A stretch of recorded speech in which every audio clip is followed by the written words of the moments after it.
नमस्कार साथियों, आप सबका पुनः स्वागत है श्रद्धा एस्ट्रो ज्योतिष में। आज हम लोग कवर करने वाले हैं कुंडली का अष्टम भाव या ये कहें आयु भाव। मुख्यतः हमने अभी आयु को ही लिया है, हालांकि आठवें भाव से बहुत चीज़ें देखी जा सकती हैं, लेकिन उसको हम स्टेप बाय स्टेप कवर करते जाएंगे। एक साथ अगर सभी विषयों को लाएंगे तो हो सकता है समझने में दिक्कत हो, इसीलिए हमने कोशिश की है कि उतने ही बिंदु आपके सामने रखे जाएं जिनको आप आसानी से याद रख सकें, और उन बिंदुओं को हमने बहुत ही कंपाइल करके बहुत शॉर्ट में आपके सामने लिखने का प्रयास किया है। और हमने बृहद पराशर होरा शास्त्रा का रेफरेंस लिया है। हालांकि अगर कुछ भी चेंजेस होंगे, कई दफ़ा ऐसा होता है कि कोई विशेष बात ऐसी है जो हमने किसी और ग्रंथ से रेफ़र किए, तो हम उसको आपको बताते रहेंगे साथ साथ। जैसे लास्ट क्लास में हमने एक वक्री ग्रह को लेकर जो वीडियो रिकॉर्ड किया था, उसका रेफरेंस है उत्तर कालामृत। इसी प्रकार से ये जो भावों की सीरीज़ चल रही है, इसमें हमारा जो रेफरेंस बुक चल रहा है उसको एस्ट्रोलॉजी का बाइबल भी माना जाता है, बृहद पराशर होरा शास्त्रा।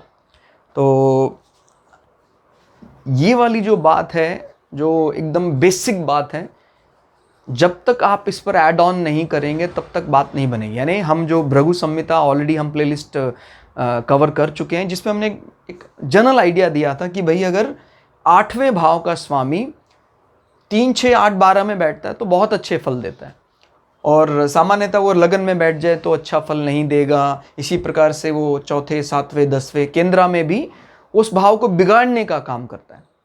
लेकिन ये बात पूरी तरह से सही नहीं है। मिसाल के तौर पर काल पुरुष की कुंडली को अगर देख लें तो यहाँ पर पहले भाव और आठवें भाव का स्वामी एक ही है, यानी लग्नेश और अष्टमेश एक ही है, तो उसका जो दोष है वो खत्म हो गया। यानी ये जो प्लस साइन वाला हमने बोला कि भाई ठीक है मंगल यहाँ बैठ जाए तो बहुत बढ़िया है, लेकिन अगर मंगल यहाँ कहीं भी बैठ जाए तो भी अच्छा माना जाएगा। इनफैक्ट यहाँ तो मंगल की उच्च राशि मानी जाएगी। तो ये एक इन जनरल बात है, एकदम ही बेसिक शुरुआत जब हमने की थी, लेकिन फिर भी हमने आपके दिमाग में वो चीज़ें सेट रहे कि सामान्यतः बार बार हम अभ्यास करते तो एक बात समझ में आ जाती कि आपको जीवन में कुछ भी एफर्ट्स करने की ज़रूरत नहीं होगी अगर आपके कुंडली के 1, 5, 9 हाउसेस बहुत मजबूत हैं। याद रखिएगा, लक्ष्मी त्रिकोण माना जाता है, और आपके जीवन में जबरदस्त यश सम्मान होगा, या ये कह सकते हैं आपसे एफर्ट्स बहुत कराएगा भगवान, बहुत ज़्यादा मेहनत कराएगा, जी तोड़ मेहनत करवाएगा, लेकिन समाज में उतना यश होगा। ये किसका प्रभाव है? केंद्रा का। तो आप स्वयं देख लें कि भाई आपको बाय बर्थ जो आपके प्रारब्ध का पुण्य मिल रहा है, कोई ज़्यादा अतिरिक्त एफर्ट्स करने की आवश्यकता नहीं मिल रही है, और आपको बना बनाया फ्रूट या कहीं फल मिल रहा है, वो 1, 5, 9। लेकिन आपसे बहुत मेहनत करवा रहा है ईश्वर, उतना ही अच्छा फल दे रहा है, वो कमाल है विष्णु हाउसेज यानी केंद्रा का। तो अपनी अपनी राय है, लेकिन दोनों ही यहां पर शेर के सवा शेर, दोनों ही इंपॉर्टेंट है। लेकिन अगर थोड़ा और ऊंची दृष्टि करें, भाई एफर्ट्स तो जिंदगी में सभी को करने ही चाहिए अगर हमें यश चाहिए।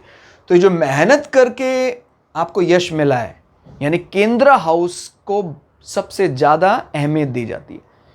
क्लियर होगा? ये मैं कई बार बता चुका हूं कि कोई अशुभ ग्रह भी कहीं बाउंड्री के बाहर बैठा है, यानी कैपिटल रीजन से बाहर बैठा है, तो वो ज़्यादा उदंड हो जाता है। लेकिन केंद्र में आके उसको कहीं ना कहीं एक प्रकार की उसमें एक शुभता अपने आप आ जाती है कि नहीं, अभी मैं राजधानी में आ गया हूं, मैं दुश्मनी में भी एक शराफत रखूंगा, मेरा कार्य करने का तरीका एकदम मतलब गवारों वाला काम नहीं होगा, मैं थोड़ा ज़्यादा जेंटलमैन बना देता है केंद्र हाउसेस। क्लियर होगा? तो ये इनका विशेष बल होता है। तो सामान्यतः जैसे हमने कहा है आपस में 3, 6, 8, 12 बैठ जाए। 11वें भाव में मैंने पहले ही बताया प्राप्तियों की दृष्टि से अच्छा माना जाता है। जैसे कई लोग 8वें भाव का स्वामी यहाँ हो गया, इसका मतलब क्या? एजेंडा क्या है? 8वां भाव। क्लियर हो गया? 8वें भाव से संबंधित जो जो चीज़ें हैं, सडन गेन, रिसर्च, और ये चीज़ें 11th हाउस में जाके पूरी हो रही। 11th हाउस होता है हमारी इच्छा पूर्ति का, इनकम सोर्सेस का, यानी 8वें भाव इसके जरिए, माने 11वें भाव के जरिए 8वां भाव पूरा हो रहा है। तो आपके जीवन में कोई इस प्रकार के रिसर्च से आपको फायदा हो रहा है, इस प्रकार के कार्य वो दिखा सकता है। लेकिन अगर वो परम शत्रु राशि है और झगड़ा कर रहा है। देखिए याद रखिए, कालपुरुष की कुंडली में जो कुंभ राशि है, कुंभ राशि का बेशक से लॉर्डशिप शनि के पास है, लेकिन शनि का वो रूप है श्रम और रोजगार मंत्रालय का स्वामी शनि, यानी सबसे हम मिलकर चलेंगे और बेमतलब का वाद विवाद नहीं करेंगे। स्पेशली 11th हाउस में 11 नंबर बहुत ही ज़्यादा एडजस्ट करने वाली राशि हो जाती है। तो यहाँ सामान्य जैसे मंगल भी बैठ जाता है 11वें भाव में अगर कुंभ राशि में, तो मटेरियल गेन के लिए अच्छा ही माना जाता है। हाँ, वो हमारे उस संबंध से संबंधित संबंधियों को नुकसान पहुंचा सकता है, यानी नात रिश्तेदारों को नुकसान पहुंचा सकता है अगर एनिमी है। अदरवाइज मटेरियल गेन के लिए इज गुड। सेकंड भाव में भी कहीं ना कहीं अष्टम भाव आयु भाव है, और आयु से 12वां जैसे ये हमारा मार्केश देखा जाता है द्वितीय भाव से भी, तो अगर वो वहाँ ना बैठे तो सामान्यतः अच्छा माना जाता है। लेकिन उसमें कई एक्सेप्शनल केसेस हैं कि भाई हो सकता है वो उच्च का हो जाए, मित्र राशि में बैठ जाए, मित्रों के साथ बैठ जाए, तो फिर उसमें छूट दी जाएगी। कुछ सेंटेंस है जो हमने एंशिएंट बुक से बहुत ही कंपाइल करके आपके सामने लिखे हैं, बहुत ही शॉर्ट फॉर्म में, और कोशिश की हमने कि जो धनात्मक चीज़ें हैं, पॉजिटिव स्टेटमेंट है, उनको रेड कलर दें, और जो ऋणात्मक वाक्य हैं वो ब्लू कलर से हमने आपको असाइन किया है। अष्टम भाव का स्वामी, अष्टम में तो दीर्घायु होता है, 8वें भाव का स्वामी 8वें में ही बैठा है, लंबी आयु होती है। क्लियर हो गया? और उसको फिर दोष भी नहीं है। जैसे कई लोग कहते हैं कि सर मेरा लग्नेश मंगल है और मेरा अष्टम भाव का स्वामी भी है, तो 8वें भाव में बैठ गया तो बुरा होगा अच्छा होगा? अच्छा ही होगा। क्लियर हो गया भाई? ऐसा थोड़ी है कि मैं मंगल को 2 घर मिले तो एक घर छोड़ देगा वो। भाई दोनों घर ठीक है, वो उसकी मूल त्रिकोण राशि मंगल की मेष राशि है, लेकिन ये भी तो इसकी राशि है, मंगल की ही राशि वृश्चिक राशि है। तो दीर्घायु हो जाएगा व्यक्ति। और लग्नेश जहां भी जाता है आदमी का जीवन जो है उसी के इर्द गिर्द घूमता है, माने इसके बारे में बहुत ज़्यादा विचार करेगा व्यक्ति। 8वां भाव होता है कहीं ना कहीं गहन चिंतन का और अकल्ट का, बहुत उसको इंटरेस्ट होते हैं। ऐसे व्यक्तियों को इंटरेस्ट क्या है, ऐसे व्यक्तियों को जन्मजात को इस प्रकार की सिद्धियां होती हैं, उसके पास इस प्रकार का बहुत बारीक ज्ञान होता है, बहुत अगर वो रिसर्च करता है तो उसकी डेप्थ तक जा सकता है वो, माइक्रोस्कोपिक लेवल पर। और अष्टमेश शुभ स्वराशि उच्च राशि में केंद्र त्रिकोण में हो तो अचानक शुभ प्राप्तियां और लंबी आयु। क्लियर हो गया? तो अष्टम भाव का स्वामी है।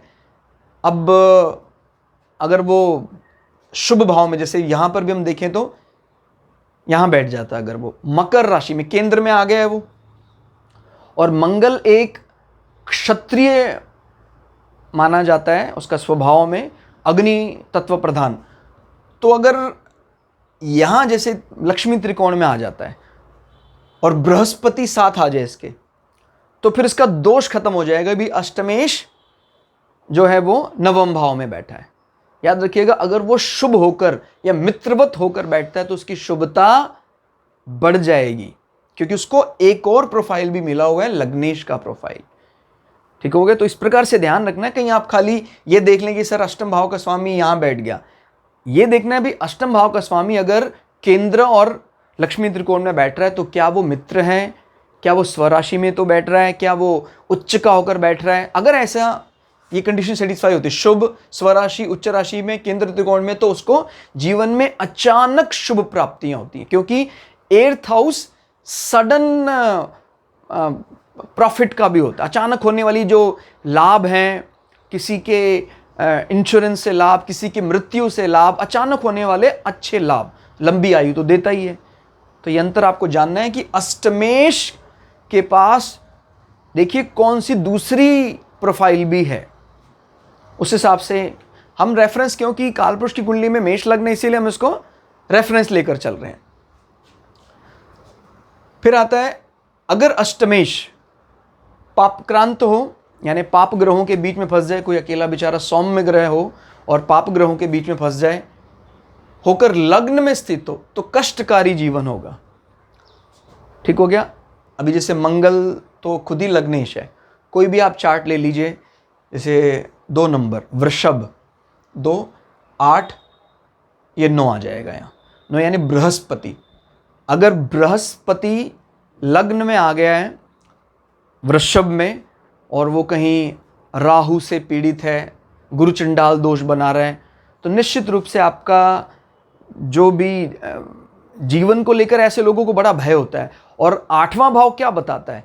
8वां भाव यानी कष्ट जीवन में 8वें भाव से ही महसूस होता है। बीमारियों से कष्ट नहीं मिलेगा अगर 8वां भाव मजबूत है। याद रखिएगा, 6ठा भाव कोई रोग, 8वां भाव उस रोग से होने वाली पीड़ा। अगर 8वां भाव बहुत कमजोर है तो आपको कोई ऐसी असाध्य बीमारी होगी और उससे आप पीड़ित रहेंगे। बड़ी बीमारियां जो है उनका संबंध 8वें से भी देखा जाता है। तो ध्यान रखना, आपको पीड़ा देने वाला या कष्टकारी जीवन हो जाता है। अगला ऋणात्मक वाक्य, नेगेटिव वाक्य क्या कहता है? लग्नेश शत्रुवत होकर अष्टम भाव में तो अल्पायु होगा। अब यहां तो स्वग्रही ही है वो। अगर लग्नेश शत्रु है तो फिर इसमें विचार करना होगा कि उसका जीवन अच्छा हो बुरा हो। तो इस भी जैसे हम अलग अलग प्रकार के हम एग्जाम्पल ले सकते हैं। 4 नंबर यहाँ लेते हैं तो यहाँ 10 नंबर आ रहे हैं और यहाँ 11 नंबर आ रहे हैं। इस कंडीशन में अगर यहाँ 11 नंबर आता है और यहाँ पर 4 नंबर आ रहा है तो लग्नेश जो है वो शत्रु है एक प्रकार से। दोनों के बीच में मैत्री भाव नहीं है। कर्क लगन की कुंडली में 4 नंबर और 10 नंबर यहाँ, 11 नंबर यहाँ, तो वो कंडीशन सेटिस्फाई हो जाएगी। लग्नेश शत्रुवत होकर अष्टम भाव में, यानी चंद्रमा कर्क लगन की कुंडली में अष्टम भाव में चला गया। क्लियर हो गया? तो फिर कहीं ना कहीं उसके जीवन में समस्याएं आ सकती हैं, क्योंकि चंद्रमा तो स्वयं चंद्र कुंडली से भी देखा जाएगा तो फिर और, तो कर्क लगन में तो विशेष तौर पर अगर चंद्रमा अष्टम भाव में जा रहा है तो विशेष तौर पर हमें सावधानियां बरतनी चाहिए। लेकिन ये दोष मिट जाता है अगर चंद्रमा के साथ बृहस्पति किसी भी केंद्र में, यानी जैसे चंद्रमा यहां बैठा है, यहां से गिनेंगे 1, 4, 7, 10 में बृहस्पति गज केसरी योग बना लेता है तो उसका जो दोष है वो भंग हो जाता है। क्लियर होगा? याद रखिएगा, शुभ ग्रहों की दृष्टि का बहुत प्रभाव पड़ता है। हमने कई ऐसे चार्ट देखे जहां पर अल्पायु प्रतीत हो रहा था, लेकिन उस अल्पायु को किसने भंग किया? जो नैसर्गिक शुभ ग्रह अगर वो पूर्ण बली होकर उन पर दृष्टि डाल देते हैं तो फिर इस प्रकार का कोई भी दुष्प्रभाव अगर है जीवन में वो समाप्त हो जाता है। क्लियर? तो ये ध्यान। अब हाँ, कई एक्सेप्शनल केसेस होते हैं कि भाई जैसे परिवर्तन योग में बैठा हुआ है तो वहाँ छूट मिल जाती है। भाई जैसे चंद्रमा यहाँ बैठ गया और शनि यहाँ बैठ गया तो परिवर्तन योग में आ गया, तो फिर शनि जो है वो चंद्रवत हो जाएगा और चंद्र शनिवत हो जाएगा, तो फिर वो भाव को बिगाड़ेगा नहीं। एक म्यूचुअल अंडरस्टैंडिंग होगी, भाई तूने अगर मेरे भाव को बिगाड़ा तो मैं भी बिगाड़ूंगा। तो फिर वहाँ पर क्या बोल सकते हैं आप इसको, इमोशनल ब्लैकमेल या जो मर्जी है, एक कमाल का एडजस्टमेंट है जहाँ पर विपरीत होने के बाद भी विपरीत फल नहीं मिलेगा। नेक्स्ट इज षष्ठेश द्वादश भाव में, यानी 6ठे भाव का स्वामी 12वें भाव में। षष्ठेश 6ठे भाव का स्वामी 6ठे भाव में ही, ये अलग अलग कंडीशन है। या तो 6ठे भाव का स्वामी 12वें भाव में तो भी अच्छा माना जाता है, क्योंकि ये विपरीत राजयोग को निमंत्रण दे रहा है, न्योता दे रहा है। 6ठे भाव का स्वामी 6ठे में ही, 8वें भाव का स्वामी 8वें में भी, तभी भी जीवन अच्छा होगा, बड़ा होगा। तथा 6 और 12 भाव का स्वामी 8वें में, 6ठे और 12वें भाव का स्वामी 8वें में, तो इस कंडीशन में भी व्यक्ति दीर्घायु, लंबा जीवन पाएगा। क्लियर होगा? विपरीत राजयोग। लेकिन याद रखना, विपरीत राजयोग में 3, 6, 8, 12 के प्लैनेट ही इन्वॉल्व हो सकते हैं। अगर कोई दूसरा प्लैनेट आता है तो वो भंग हो जाता है, उसका फायदा नहीं मिल पाता है। नेक्स्ट आता है लग्नेश निर्बल नहीं होना चाहिए। वो आप समझते हैं, शरीर के लिए हम लग्नेश को देखते हैं। देखिए कई बार क्या होता है, लग्नेश बहुत ज़्यादा निर्बल है हमारा, लेकिन 8वां भाव बहुत बली है, तो आदमी जिएगा बहुत, लेकिन उसका बहुत ज़्यादा जीवन में कंपटीशन में हर बार वो परास्त होगा। वो अपने आप को फिजिकली कभी भी फिट नहीं मानेगा, लेकिन जिएगा बहुत। अब ये अब 2 दृष्टियां हैं, याद रखिएगा। लग्नेश भी कमज़ोर है, 8वां भाव भी कमज़ोर है, तो जीवन बड़ा कष्टकारी जिया, और जितना भी जिया बड़ा दुख से जिया और जल्दी ही जीवन समाप्त भी हो गया। अभी लग्नेश बहुत बली है लेकिन 8वां भाव पीड़ित है, तो जब तक जिया बिंदास जिया, लेकिन जीवन ज़्यादा लंबा नहीं हुआ क्योंकि 8वां भाव पीड़ित है। तो ये ध्यान रखना है कि दोनों अगर कमज़ोर आ रहे हैं, लग्नेश भी और 8वां भाव भी, तो आप समझ सकते हैं कष्टकारी जीवन है और ज़्यादा जिएगा नहीं ऐसा व्यक्ति। तो लग्नेश निर्बल, अष्टमेश शत्रुवत होकर केंद्र में, शत्रु भाव से अगर वो केंद्र में आ जाता है और लग्नेश भी कमज़ोर है, 8वें भाव का स्वामी शत्रुवत होकर केंद्र में आ रहा है। अभी हमने लास्ट एग्जाम्पल लिया था कि 8वें भाव का स्वामी मित्रवत उच्च होकर या स्वराशि होकर केंद्र में आ रहा है, तो अच्छा माना जा रहा था। लेकिन अगर वो शत्रुवत होकर आ रहा है तो फिर वो अच्छा नहीं माना जाएगा। ठीक हो गया। तो लग्नेश निर्बल है, अष्टमेश शत्रुवत होकर केंद्र में है, तो जीवन ज्यादा लंबा नहीं होगा, अल्पायु माना जाएगा। नेक्स्ट इज सभी शुभ ग्रह, इस पर विशेष रूप से फोकस करना है। अगर ऐसा होता है तो निश्चित रूप से कोई मतलब बड़ा अनिष्ट होता है ऐसे व्यक्ति को, अचानक जीवन में जीवन का अंत हो जाता है, इसके लिए कुछ भी तैयार नहीं था व्यक्ति।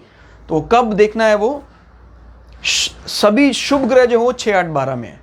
शुभ ग्रह याद रखिए, सभी शुभ ग्रह, कुंडली के सभी नैसर्गिक नेचुरल जो बेनिफिक प्लैनेट है वो आपके 6, 8, 12 में बैठे हुए हैं। सभी बृहस्पति, शुक्र, चंद्रमा, बुध, ये सभी 6, 8, 12 में बैठे। और पाप ग्रह सभी केंद्र और त्रिकोण में है। सभी पाप ग्रह केंद्र और त्रिकोण में है, 1, 5, 9, 1, 4, 7, 10 इन हाउसेज में है। अष्टमेश लग्न में नीच का होकर बैठा है। 8वें भाव का स्वामी लग्न में नीच का होकर बैठा है, तो कोई बड़ी अनहोनी होती है जीवन में, जीवन का अंत और अपने साथ दूसरे के जीवन का भी अंत ये कराता है। तो इसका थोड़ा विशेष ध्यान रखना है। सभी शुभ ग्रह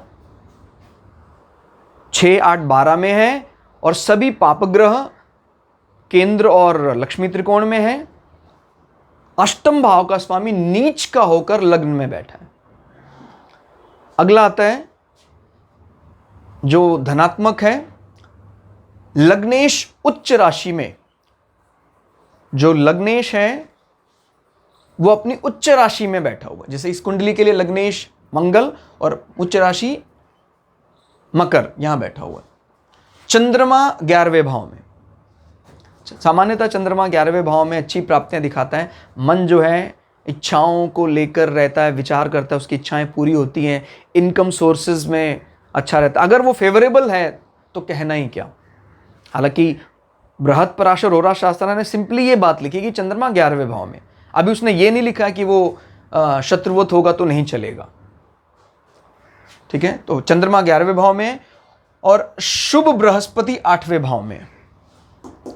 शुभ बृहस्पति कैसे 8वें भाव में हो सकता है, जैसे मान लीजिए 8वें भाव में पड़ रहा है कर्क, धनु लग्न में 9 नंबर, 3 नंबर, 4, यहां पर बृहस्पति को 8वें भाव का दोष नहीं लगेगा। क्यों? वो अपनी सबसे फेवरेट राशि कर्क राशि में बैठे हुए हैं। कुछ ऐसे मान लीजिए कि आपको कोई अपने शहर का एरिया पसंद नहीं है, लेकिन उस एरिया में हमने आपको जो पसंद है वो सबसे बड़ा बंगला बना कर दिया। उसकी जो इंटीरियर है सब आपके मन मुताबिक। एरिया पसंद नहीं है लेकिन बंगला आपको पसंद है, तो बंगले में रहना आपको, आपका जीवन वहाँ सुख में बीतेगा, चाहे एरिया कैसा भी हो। तो ध्यान रखना है, अगर फेवरेबल बंगला आपके मन मुताबिक किसी खराब एरिया में भी अलॉट हो जाता है तो कोई बुरा नहीं है, वो उसके लिए वो उसका अच्छा फल देने वाला होगा। तो ये ध्यान रखना है। तो लंबी आयु होगी। नेक्स्ट इज अगला धनात्मक या पॉजिटिव पॉइंट क्या है, बली लग्नेश, लग्न का स्वामी बली हो, अधिक से अधिक, ये विशेष तौर पर ध्यान रखना है, बृहस्पति, शुक्र, चंद्रमा, बुध, जितने ज्यादा शुभ ग्रह लग्नेश को देख रहे हैं उतना ही ज्यादा उसको बली कर रहे हैं। और अगर ऐसा होता है तो मृत्यु जातक के वश में होती है। मतलब कहने का अर्थ उसको कभी मृत्यु के बारे में चिंता नहीं करनी पड़ती कि मैं अल्प आयु होकर मरूंगा। पहली बात तो ये तय होगी कि लंबी आयु है, और दूसरा, जब ये बात यहाँ शास्त्रों में लिखी जाती है मृत्यु वश में है, मतलब वो एक प्रकार से सिद्ध पुरुष माना जा सकता है। कहीं ना कहीं उसके जीवन में मृत्यु का भय समाप्त हो जाता है, ग्रंथों का अच्छा जानकार माना जा सकता है। यानी ये सिर्फ एक अष्टम भाव से संबंधित वाक्य नहीं बता रहे, ये बहुत बड़ी बात बता रहा है कि आपका शरीर या लग्न का स्वामी को कुंडली के ज़्यादा से ज़्यादा शुभ ग्रह देख रहे हैं, तो आपके जीवन में सारी चीज़ें, ज्ञान, आप समझ सकते हैं, बृहस्पति ज्ञान है, शुक्र आपको जितनी भी प्राप्तियां हैं, सांसार भोग, वो सब देने वाला है, चंद्रमा मन को प्रसन्न रखने वाला है, बुध आपके बौद्धिक स्तर, न्यूरोनिक सिस्टम को बढ़ाने वाला है। तो मृत्यु का भय जातक के जीवन में खत्म हो जाता है। समझ सकते हैं, कहीं ना कहीं भागवत पुराण का उसके जीवन में बहुत असर है, उसको मृत्यु का भय नहीं होगा, मृत्यु उसके अधीन हो जाती है एक प्रकार से। कहता जी आप 60 साल में आपका अंत हो जाएगा, तो कोई बात नहीं, मुझे बिल्कुल भी भय नहीं। वो तभी संभव है जब लग्नेश बली है और अधिक से अधिक नैसर्गिक शुभ ग्रह लग्नेश को देख रहे हैं। तो दोस्तों ये था अष्टम भाव का फल। एक बात याद रखनी, अष्टम भाव के और भी कई प्रायवचन, अभी तो हमने खाली आयु भाव के हिसाब से समझा, अब इसको ससुराल भाव भी कह देते हैं। अष्टम भाव को अचानक जो भी नुकसान है, जो भी अचानक प्राप्तियां हैं, कोई भी इंश्योरेंस से होने वाली प्राप्तियां, ब्लैक मनी भी देखते हैं, काला छुपा हुआ धन अष्टम भाव से देखा जाता है। आपके एक्सटर्नल सेक्सुअल ऑर्गन देखे जाते हैं, एनस गुदा द्वार में कोई दिक्कत है वो अष्टम भाव से देखी जाती है। और रिसर्च का भी होता है, अकल्ट का, तांत्रिक साधनाएं, अघोरी साधनाएं और कुंडलिनी जागरण, अच्छी साधनाएं, सात्विक साधनाएं, इनका सबका अष्टम भाव माना जाता है। लेकिन अगर हम शुरुआत से ही इंटीग्रेटेड अप्रोच लेकर चलेंगे तो हमें दिक्कतें आएंगी। इसलिए हमने कोशिश की कि जो प्राइमरी लेवल है वो एकदम लाइट हो और एक चीज हो, भाई अष्टम भाव का आयु भाव है इस समय, तो हमने विशेष रूप से फोकस ये आयु में किया। लेकिन ये बात तय है कि अगर 8वां भाव मजबूत है तो जो मैंने जो सिनोनिम्स बोले हैं, इनके जो प्रायवाची बोले हैं, उनमें भी आपको फायदा होगा। क्लियर हो गया? तो दोस्तों आज के लिए इतना ही। क्लास आपको कैसी लगी कमेंट करके जरूर बताइएगा। मिलते हैं अगली क्लास में, तब तक के लिए जय श्री भगु पराशरा, जय श्री शुक्राचार्य, नमस्कार।